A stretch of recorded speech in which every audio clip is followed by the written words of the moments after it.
চোখের পাতায় অবস্থিত তেল নিঃসরণকারী গ্রন্থিগুলির মুখ বন্ধ হয়ে গেলে তেল ও ময়লা জমে সংক্রমণ বা প্রদাহ সৃষ্টি হয়, যাকে অঞ্জলি বলা হয়। বেশিরভাগ ক্ষেত্রে এটি কয়েকদিনের মধ্যেই নিজ থেকেই ভালো হয়ে যায়। ঘরোয়া চিকিৎসা হলো গরম সেক দেয়া। একটি পরিষ্কার কাপড় পানিতে ভিজিয়ে নিংড়ে নিন।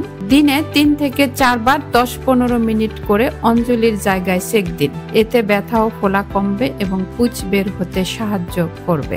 সাধারণত চোখের অঞ্জলি 1 সপ্তাহের মধ্যে সেরে যায়, তবে এটি 1 থেকে 2 সপ্তাহ পর্যন্ত থাকতে পারে। অঞ্জলি খুব বড় হয়ে গেলে বা কয়েকদিনেও না কমলে, চোখের চারপাশে লাল হয়ে ফুলে গেলে, চোখে ঝাপসা দেখা বা প্রচন্ড ব্যথা হলে অবশ্যই একজন চক্ষু বিশেষজ্ঞর পরামর্শ নিন।